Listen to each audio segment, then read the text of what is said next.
very quickly is very interesting. I've talked about this at some length with, some that are throwing caution to the wind, literally. During COVID-19, there's some people that, again, and I get it, freedom of religion. I get the reason to want to worship freely. And yet I also understand that sometimes you got to do just the right thing, at least for the time being. However, there is one particular religion which is going to be joining us just around the corner. We're going to have a spokesperson with Jehovah's Witnesses joining us just around the corner. So we got to take a quick break. It is the morning show right here on ABC News Radio, KMET 1490 AM. Joining our live TV audience there at KVVB TV, Channel 33, Facebook Live, Periscope TV, LinkedIn Live, YouTube Live, Roku TV, Apple TV, Alexa. Don't forget Fire Stick. I'm super honored to have with us right now the spokesperson for Jehovah's Witnesses. We have with us right now Robert Hendricks III. Good morning. Welcome to the show, Robert. Thank you. It's good to be here, Aaron. Well, you know what? Look, I understand during this pandemic right now, a lot of religions out there are currently trying to do the right thing. Obviously, Jehovah's Witnesses are doing something pretty unprecedented in the history of Jehovah's Witnesses. I understand typically there's a district convention which happens each and every year, but this time, this is the first time you're doing it online. Why? Well, back in March, we decided as an organization that all public meetings and even our public ministry would have to stop. The basis for that was very simple, two Christian principles that we all agree on. One of them is that we respect the sanctity of life. And so knocking on doors, being in the public ministry, bringing people together in a public meeting would not respect that basic tenet of Christianity. And also the second greatest commandment, which is love your neighbor. And because we love our neighbor, knocking on their doors we felt was not something that would be showing that love, and bringing them to our public place would not be loving. It's interesting because those are the two principles that guide us in all the things that we do. The reason why we knock on doors, the reason why we invite people to our meetings is because we love them and because we're worried about their life. We want to help them. But now these same two principles have caused us to say stop. And it's the first time in our history that's ever been done. And it was unprecedented then. And a further step that we took in April was to cancel all of our conventions around the world. Now that's thousands of them. In the United States alone, there's 688 that were planned. They're called regional conventions because they're regional in nature. People come to them from pretty much a smaller area, and they come into a city, and like San Diego as an example, where we have a convention, they stay there for a few days, they enjoy the convention, they enjoy fellowship with each other. But we felt for two reasons that even though the pandemic seemed to be getting under control a bit in April, it was clear that if it continued, or if it continued to escalate, we wouldn't want to bring folks together. And that was something that you're right, it was unprecedented, because we have had conventions for more than 100 years. Actually, technically, we've had a public convention in this country since 1897. So this is our tradition. It's our signature event.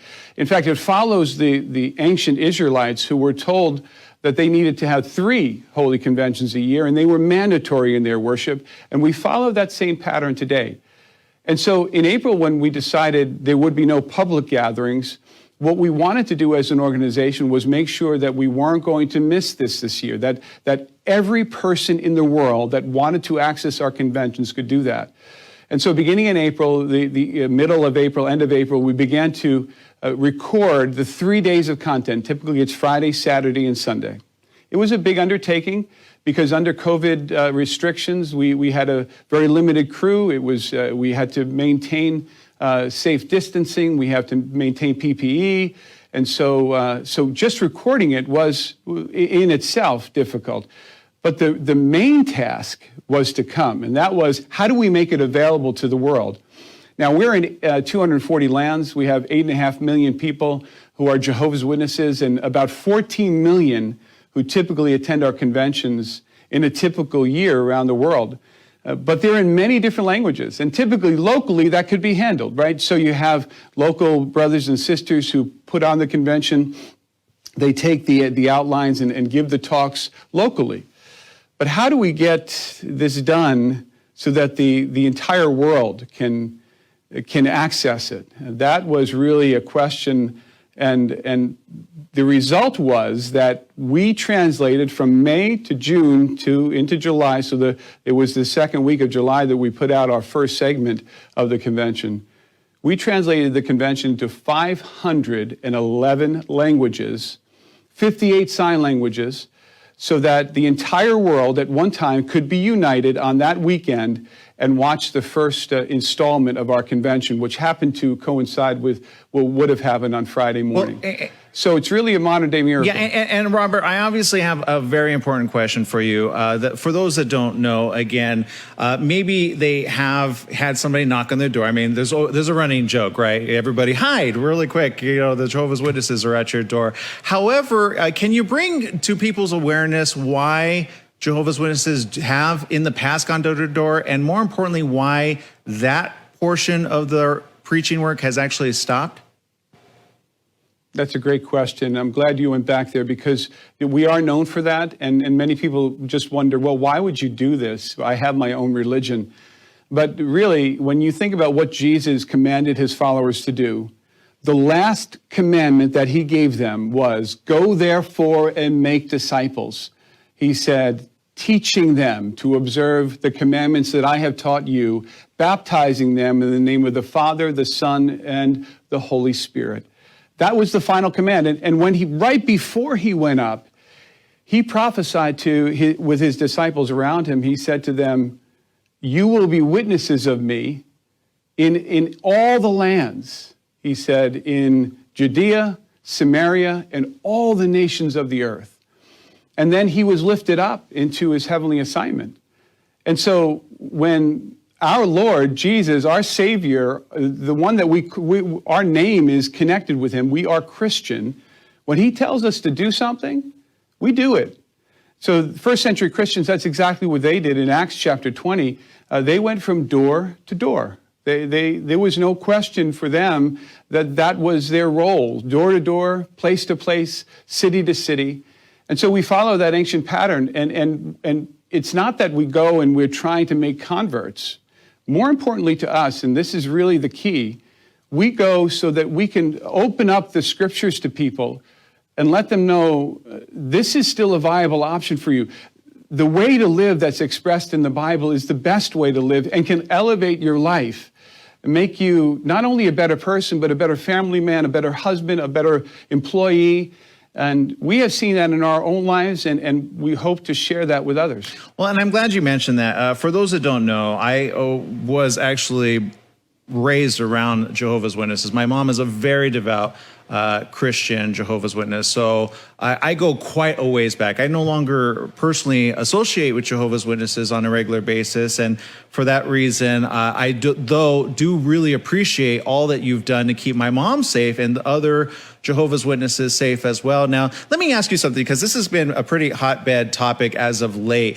Some have felt the need, of course, singing is a part of worship in every religion. What's your viewpoint on that? And obviously, I know it always is based on the Bible. There's always principles, and let's face it, it's not like the Bible said, well, or did it? It did say there would be pestilence in one place after another, yet it also says go into your interior rooms. Is that somewhat what's happening here? Well, in the Bible, when we look at interior rooms, we don't see that as a physical place. The interior rooms of Isaiah that you're talking about are really a spiritual place. Jehovah calls it in the Psalms, he says, the secret place, the place of protection of God's people. And so when we think about worship is not about a place. If it were about a place, then the temple would still be erected and used. Worship is about spirituality, our relationship with our Creator, and our relationship with each other. Remember, Jesus said about those who would be identified as his apostles that they would have love among themselves. We are a unified brotherhood in 240 lands. That transcends a place. It's not about a kingdom hall. It's not about a church building. It's not even about an arena for our conventions. It's about being able to connect with our Creator individually and being able to share that together in fellowship. And that includes music. Music is a very powerful and important part of our worship. If you go to our website on jw.org, not only do we have worship songs that we use, but we also have original songs that help us through the day. Things that we can hum to and sing to all day long that really focus on the issues that we're facing today, like courage and loneliness. And all those things are helping us to stay faithful. So singing is a valuable part. Sadly, we can't sing together right now, but we can sing with our families. And part of our convention, going back to our convention, which is themed Always Rejoice, in the last several years, we have created an original song that's been a signature song of the convention. So all through the convention, you hear it underneath some of the videos that have been prepared. But also at the end, we all sing this brand new original song. And it's a beautiful way to conclude a beautiful event. Well, and Robert, we are almost up against a commercial break. If I'd like to keep you, I have a couple more questions, very pertinent questions. Can we keep you just for a couple more minutes? Be a pleasure. We got to take a quick break. When we come back, we got more of Robert Hendricks, a spokesperson for Jehovah's Witnesses, right after these messages. Stay tuned. You joining us still over there from the East Coast, by the way. We got Robert Hendricks from Jehovah's Witnesses. Really quick question. What's the weather like over there?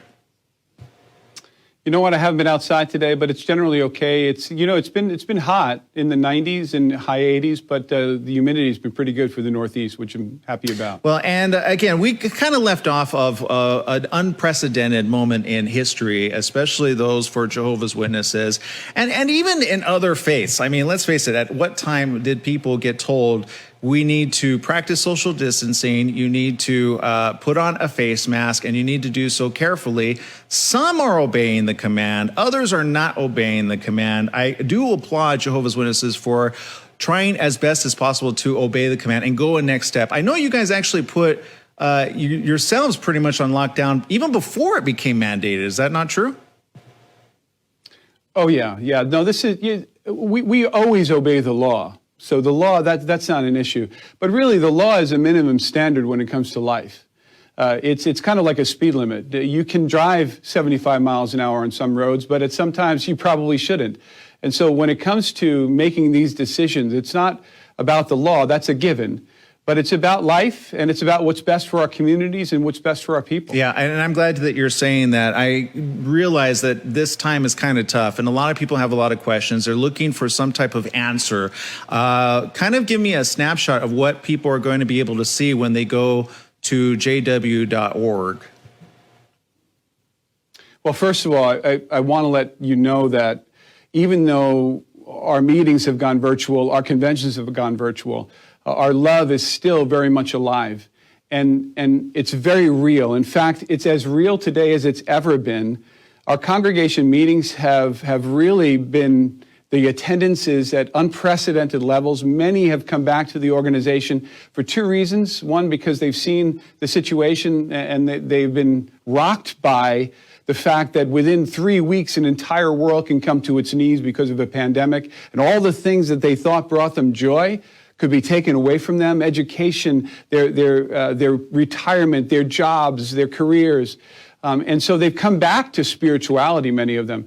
The other issue is that this virtual environment has embraced many of our disabled ones, our older ones, and not only just to listen, but to also participate in discussions, in healthy, lively, robust spiritual discussions. So spirituality is on the increase right now among God's people, and that's a powerful thing. With this convention, though, it's very much the same. We are getting together on a congregational level each week. So this weekend, we'll get together in small groups. And first of all, as a congregation, to talk about a Bible topic for about a half an hour. We'll retreat to watch the convention as families and individuals. And then we'll come back in small groups and join each other in fellowship to talk about the convention, to kind of sound it down into our hearts.